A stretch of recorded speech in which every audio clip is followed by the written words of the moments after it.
పేరు పేరున నా నమస్కారాలు తెలియజేస్తా ఉన్నాను. ఇవాళ మీ అందరూ కూడా చూడొచ్చు, ఇలా హైడ్రా పేరు మీద ఈ ప్రభుత్వం ఏ విధంగా హరాస్మెంట్ చేస్తుందనేది మీ అందరు కూడా గమనిస్తూ ఉన్నారు. రేవంత్ రెడ్డి గారు నిన్నెక్కడో మాట్లాడుతూ నోటికొచ్చినట్టు మాట్లాడినరు. రేవంత్ రెడ్డి గారు మీరు మీ నోటికొచ్చినట్టు మాట్లాడినంత మాత్రాన మేము భయపడతామో వెనుకపోతామో అని మీరు అనుకుంటే మీ భ్రమాది. ఇలా మూసి రివర్ ఫ్రంట్ అనే పేరు మీద ఇలా రేవంత్ రెడ్డి గారు 1,00,000 కోట్ల రూపాయల స్కామ్ చేస్తూ ఉన్నాడు. 101% ఇది 1,00,000 కోట్ల రూపాయల స్కాము. ఎందుకు ఇంత నేను గట్టిగా చెప్తా ఉన్నానంటే, ఇంతకు ముందున్న 10 సంవత్సరాలు మా కేసీఆర్ గారి నాయకత్వంలో కేటీఆర్ గారు మున్సిపల్ శాఖ మంత్రివర్యులు ఉండే. ఇదే మూసి రివర్ ఫ్రంట్ కూడా తను చేసిన డిజైను. అప్పుడు డిపిఆర్ తయారు చేసింది 16,000 కోట్ల రూపాయలకు మాత్రమే.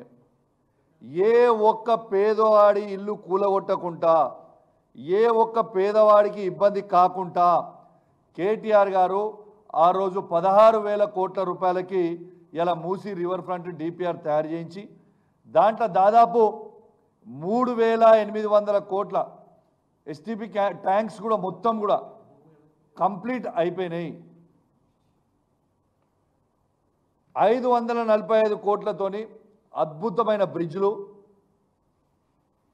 ప్యారిస్లో ఉండేలాగా, లండన్లో ఉండేలాగా అద్భుతమైన డిజైన్స్, ఇక్కడున్న ఇంజనీర్లని ఇతర దేశాలకి పంపించి అద్భుతంగా తయారు చేయించి పెట్టడం జరిగింది.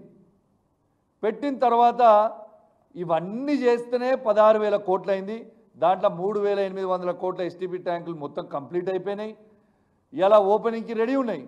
ఇలా భారతదేశంలోనే ఏ సిటీలో కూడా 100% ఎస్టీపీ ట్యాంకులు లేకుండా అది కేవలం హైదరాబాద్ మాత్రమే ఉన్నది. ఇది కేసీఆర్ గారి నాయకత్వంలో కేటీఆర్ గారి క్రెడిట్. ఇది వాస్తవమా కాదా ఒక్కసారి చెప్పండి. దీన్ని తీసుకుపోయి 10 రెట్లు 1,50,000 కోట్ల రూపాయలు మేము దీన్ని పెంచుతామని, ఈ 1,50,000 కోట్ల రూపాయలను పెంచి ఈ 1,00,000 కోట్ల రూపాయల స్కామ్ చేసి ఈ 1,00,000 కోట్ల రూపాయలు సీదా రేవంత్ రెడ్డి గారి అకౌంట్లకి వేసుకోవడానికి సిద్ధమైండు. ఒక్కసారి తెలంగాణ ప్రజల్లారా ఒక్కసారి ఆలోచన చేయండి. ఇదే రేవంత్ రెడ్డి గారు కేసీఆర్ గారు కాళేశ్వరం ప్రాజెక్ట్ కట్టినప్పుడు 1,00,000 కోట్లు పెట్టి కడితే అది తప్పు అన్నాడు. కాళేశ్వరం ప్రాజెక్ట్ 1,00,000 కోట్లు పెట్టి కడితే ఇలా 36 లక్షల ఎకరాలకి నీళ్ళు వస్తూ ఉన్నాయి, డైరెక్ట్గా ఇండైరెక్ట్గా. ఇది వాస్తవం కాదా? అది చేస్తారో తప్పట. పేదోళ్ళ ఇండ్లు కూలగొట్టి ఈయన బ్యూటిఫికేషన్ చేసుడులా తప్పు లేదట. అంటే 1,00,000 కోట్ల రూపాయల స్కామ్ ఈ మూసీ రివర్లో ఖచ్చితంగా రేవంత్ రెడ్డి గారు చేయడానికి సిద్ధం చేసిందని చెప్పి సందర్భంగా తెలియజేస్తా ఉన్నాను.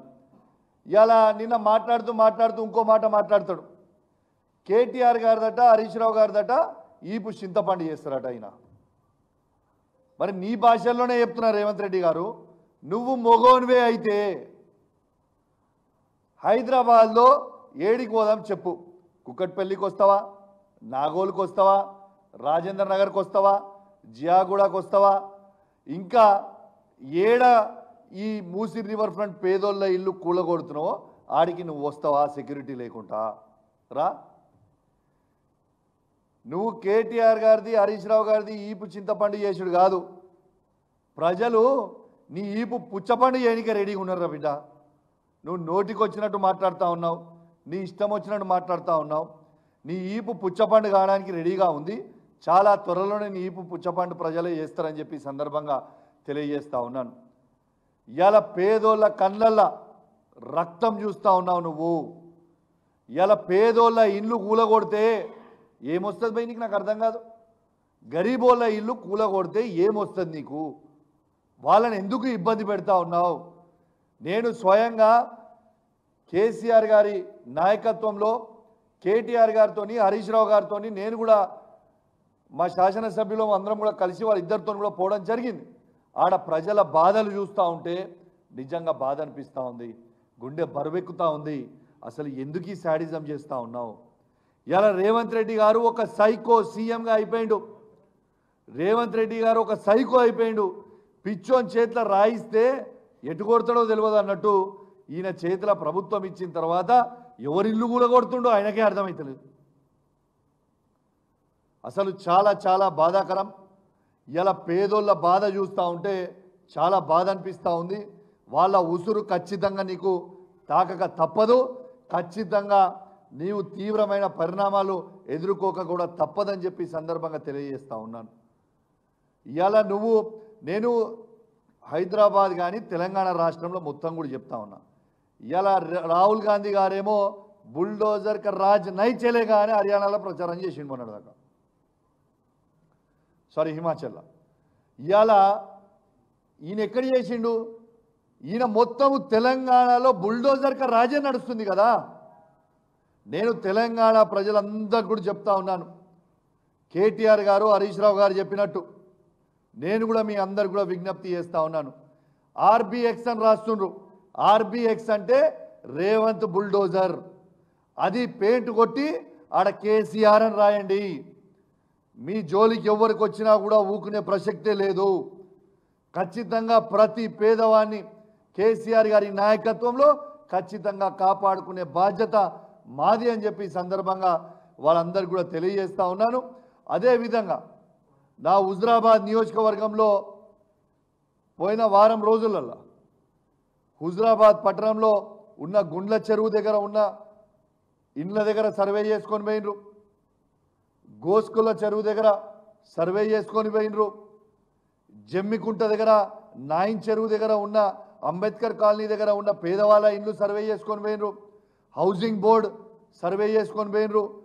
జమ్మికుంటల కాలేజ్ గ్రౌండ్ ఉన్నది కూడా సర్వే చేసుకొని పోయినరు.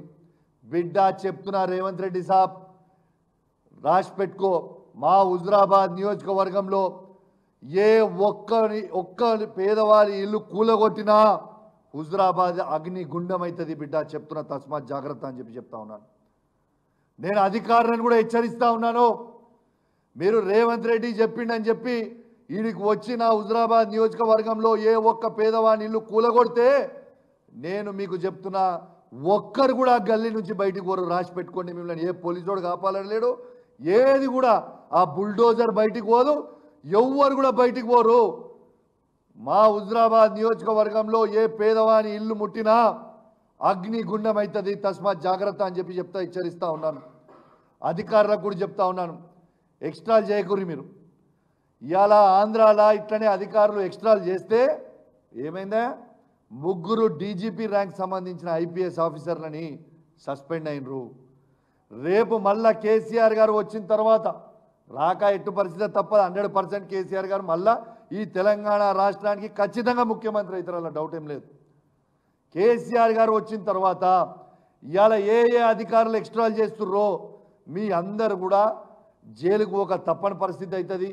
మీరు గీత దాటి పనిచేస్తే మీరు ఇబ్బందులు పడే పరిస్థితి వస్తుంది.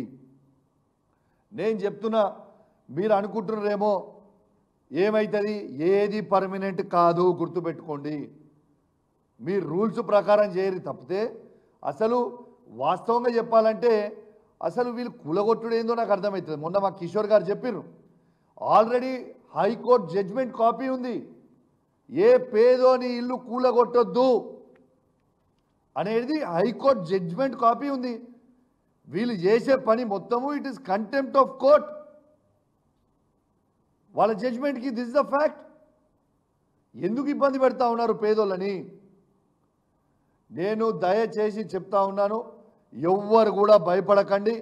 ఖచ్చితంగా ప్రతి పేదవాడికి కేసీఆర్ గారి నాయకత్వంలో బీఆర్ఎస్ పార్టీలో ఉన్న ప్రతి శాసనసభ్యులము, మండలి సభ్యులము, పార్లమెంట్ సభ్యులము, మా బీఆర్ఎస్ పార్టీ ప్రతి సైనికుడు మీతోని అండగా నిల్చుంటాం. ఈ కష్టకాలంలో మీ వెంట ఉంటాం. ఈ సైకోని దించేవరకు ఆ కుర్చీ నుంచి రేవంత్ రెడ్డి గారి సైకోని కుర్చీ నుంచి దించేవరకు మీ పక్షాన ఉండి పోరాడతామని చెప్పి ఈ సందర్భంగా తెలియజేస్తూ సెలవు తీసుకుంటా ఉన్నాను. జై తెలంగాణ, జై కేసీఆర్. Thank you.